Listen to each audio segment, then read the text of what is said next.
Hi students, welcome to week 2. Today we're going to talk a little bit about academic language, just to give you an idea of some of those rules and expectations for what you should be doing in this class for all of our papers and kind of the goals, the parameters you should have in mind for those things.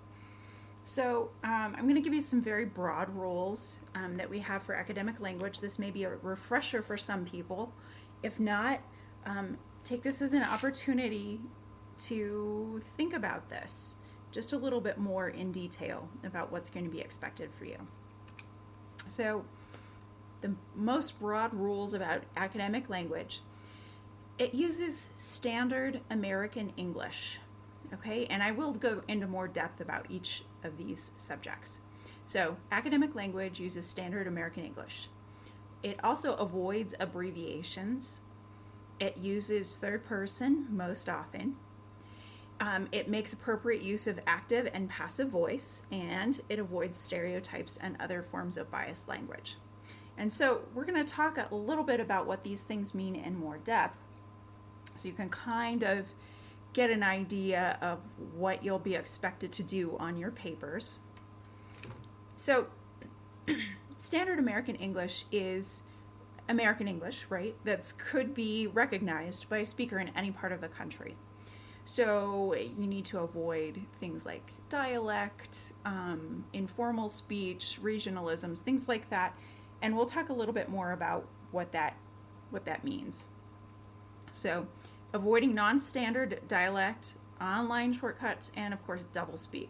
So an example of a non-standard dialect, I'm going to use regionalism from this part of the country. My dad didn't get out to the hospital to see me for quite a spell. The underlying language, get out to the hospital, or get out, doesn't mean the same thing in every part of the country, right? Sometimes it means actually to leave. And then quite a spell doesn't translate to every part either. So you need to be using what those phrases actually mean. So, for example, my dad didn't travel to the hospital to see me for some time, or you could even be more specific and say for 3 hours or 2 days or whatever it was. That way it could be more specific. But either way, those non-standard dialects need to be avoided. Okay, most people know about these sort of things on online shortcuts. You have to avoid those, like here's my example, TY, see you later, TY of course being thank you, that I sometimes see. None of this is standard. Obviously we know this. Should be revised in order to be correct. Most people are really familiar with this sort of I'm not going to do that sort of thing.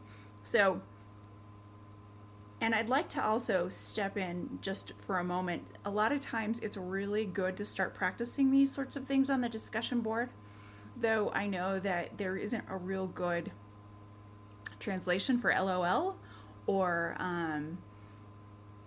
IDK or things like that.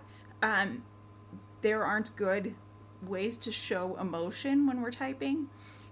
It's usually good to practice on the discussion boards to do the same things that you intend to do in your papers. It just makes the whole thing a lot easier for you in the long run.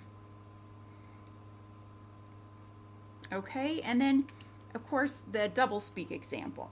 Doublespeak is using some sort of euphemism that is not something that everybody would understand, and euphemisms to the extent that it would hinder the meaning of the sentence. So the example I use these are kinds of military ease speaks. So at the pre-dawn vertical insertion, we engaged in a preemptive counterattack. Then we had to immediately engage the enemy on all sides until we engaged in backloading of the augmentation personnel. So what this translates into language where most people could actually understand what you were talking about. At the invasion, we attacked first, but then we were ambushed until we had to retreat. Using doublespeak like this can be extremely confusing because you don't really understand what it says. A lot of times doublespeak is used to soften the blow, and that's fine if you're using it in personal life. Obviously, it's okay to say passed away and things like that in personal life, but we don't want to necessarily use those kinds of words when we're doing academic writing. Okay, so that's a real brief treatise, I suppose, on standard American English and what you want to avoid using. We're going to talk a little bit now about abbreviations and what abbreviations to avoid.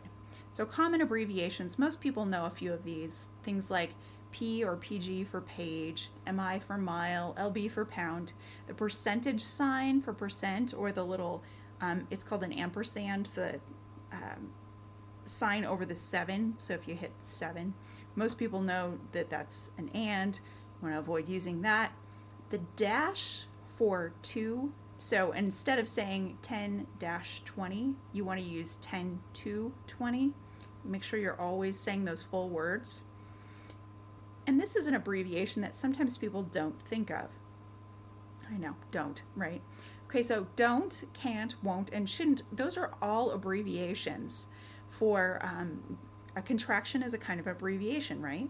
So you want to make sure that when you're writing academic English, you use do not, cannot, will not, and should not. So don't abbreviate, okay?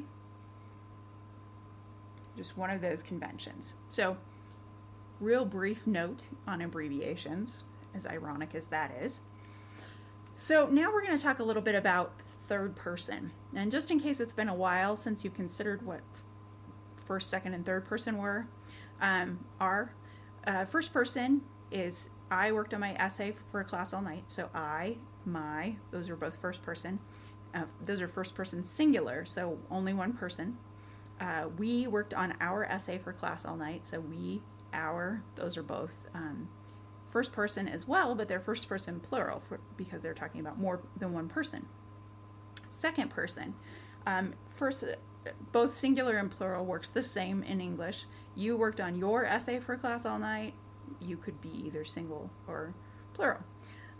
Third person, she worked on her essay for class all night. He worked on his essay for class all night. There's usually not an it worked on its essay for class all night just because that wouldn't be contextually right. Or they worked on their essays for class all night. So she and her, he and his are both singular. They and their are third person plural. Okay, so the reason that we talk about this is because in academic English, you want to use third person for the most part. She worked on her essay, he worked on his essay, or they worked on their essays. So you're going to avoid, unless it becomes absolutely cumbersome. So, in some instances, if somebody's asking you for your individual personal opinion, it's absolutely fine to say I. If they're asking you for your opinion. However, most of the time, we don't write essays that are about personal opinions, so it's really important to make sure that for the most part, you're going to say she, he, they, you're going to stick with that third person. Second person should be avoided. Okay, so a lot of times I'll see in essays a second person as kind of a second person general, like when you're driving, you always want to stop when you see a red light. So that kind of general second person, you want to avoid that. That's casual use. So we're going to avoid saying you when you mean a person. And there is a reason for that. The reason is because some readers find that use of second person really disorienting, and they have a hard time understanding that you're just meaning general people in general. And if you're talking to them directly, they may not agree with your perspective, and you may end up losing your reader. Usually it's best to stick with that third person overall, but with the caveat that if somebody's asking you for your direct opinion, tell me your experience about this English class or whatever it is, first person is acceptable to use in that circumstance. Okay, so that's using third person mostly. And now we're going to move on to talking about appropriate uses of active and passive voice. Active voice, I've given you an example of active voice and passive voice here, just in case it's been a little while since you've taken a look at that. Active voice is usually does the subject, the thing doing the action, is in the very beginning of the sentence. So here, the hounds ate all the food, right? The hounds are the things doing the eating, the food was being eaten. So this is generally considered to be an active voice sentence. Passive voice, if you take a look at it, it's flip-flopped. It's either the food was eaten by the hounds or the food was eaten and then the hounds are kind of understood in there. We don't mention the hounds. The emphasis is on what was eaten, right? The thing is that you really want to make sure that you're being careful with use of active and passive voice. I'm not going to tell you never use passive voice. For example, there are some examples that make perfect sense to use passive voice. You really want to what was eaten, the food. But passive voice can come across sometimes as being kind of sneaky because, you know, if you were trying to avoid saying, perhaps the actual sentence should have been, the food was eaten by me, and I just really don't want to talk about who ate the food, then you just say the food was eaten, and it kind of, avoids all that who took responsibility for it. So you just want to really pay close attention to how you're using active and passive voice.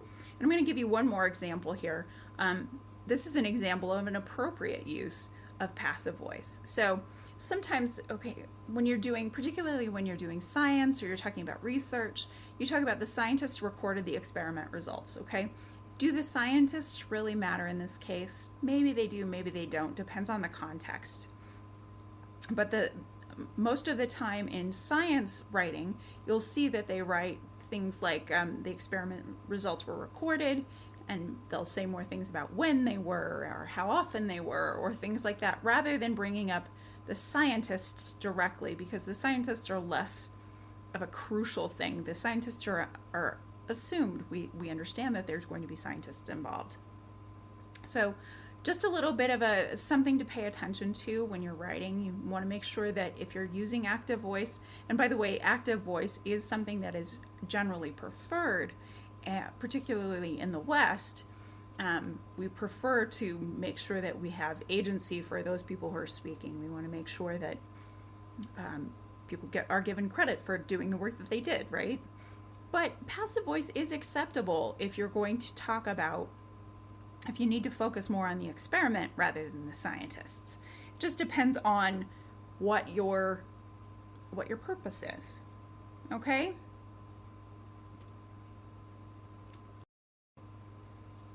Okay, so that's just really brief notes on active and passive voice. And so we're going to go on to talking about avoiding stereotypes. Stereotyping, there's actually a whole big category that includes stereotyping and of course stereotyping is categorizing anyone based on racial, ethnic, religious, age, impairment, or injury, and sexual groups. There's always going to be, when you stereotype, you're making generalizations about somebody based on a group that they belong to, and it's usually a negative stereotype. There are positive stereotypes, but usually what you're doing is you are a person, I won't say you, a person is stereotyping when they start to talk about somebody without really knowing them personally, and they're using their group identification to generalize who they are as a person. We don't want to do that in language, and particularly we don't want to do that in academic language, so it's really important to avoid stereotyping, including name calling. But it also includes less obvious sorts of things, generalizations unfair, inaccurate about a group. And this sort of stereotyping reveals a personal bias, and it negatively reflects on the writer or the speaker, whoever you're talking about. And we'll get a chance to see what this looks like in practice, but it's really, really important because, first of all, what we are trying to do when you're creating an academic writing is you're working to improve your credibility as a writer. You want somebody to believe you. You want them to believe that you're a credible person, somebody who should be listened to. And if you use stereotypes, if you make these unfair and inaccurate generalizations, then you tend to have, people tend to have a specific reaction to that kind of stereotyping. First of all, if they belong to the group that you're biased against or that you're revealing bias against, they don't want to listen to you. And second of all, if you're trying to listen to somebody who's behaving in a biased fashion, you stop listening to them. Okay, so in order for us to communicate effectively our ideas, we need to avoid this kind of language, So I'm going to give you a couple of examples. Stereotype. Elderly drivers should have their licenses limited to daytime driving. Okay, so they're making a generalization about capabilities of people who are elderly, and their capabilities to see, their capabilities to see at night, and their capabilities to drive at night. So you want to make sure that you avoid these kinds of stereotypes. Here is a revision of that. Drivers with impaired night vision should have their licenses limited to daytime driving. Okay, so it's not talking about people who are elderly. It's just talking about people who have impaired night vision. That makes sense because then it's not just targeting one specific set of people and ignoring a whole lot of, maybe there are younger drivers who have limited night vision. They should also have their licenses limited to daytime driving. It just makes sense. So, things to think about. I'm going to give you another example of a stereotype. Stereotypical language. The administrators are too blind to see the need for a new gymnasium. Too blind is the stereotypical word there. Blindness is not necessarily something that, people who have vision impairment do not want to be compared to people who are unable to comprehend something. So I know that this is kind of a metaphor that somebody might think is appropriate. It's really not. It actually discriminates against people who have vision problems. So you want to change this to using direct language. The administrators do not understand the need for a new gymnasium. We're not equating blindness with the lack of understanding that way, okay? All right, and you also want to make sure that you're avoiding things like sexist language as well. This is another kind of very specific kind of stereotyping. Distinguishing needlessly between men and women in such matters as occupation, ability, behavior, temperament, maturity. There's a lot of overt stuff that most people pick up on. Something that people don't always pick up on are things like avoiding demeaning and patronizing language, avoiding occupational or social stereotypes, such as thinking of all nurses as female or all doctors as male or things like that. Avoid referring needlessly to gender. If there's no reason to talk about he or she, don't do it. It's also important to avoid using man or words containing just man by itself, like mankind, to refer to all human beings. Use humankind tends to be, I know that's got the word man in it, and I know that that's in some circles considered controversial, but it's definitely more appropriate to use humankind or humanity than it is to use mankind. And you also want to avoid the generic he to refer to just anyone, or a generic she to refer to just anyone. Usually it's better to pluralize it and use they, of course using plural verbs and everything for that instance as well, just to make sure that you're not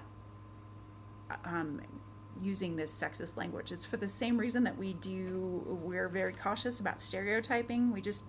There are things that we don't want to necessarily alienate our readers.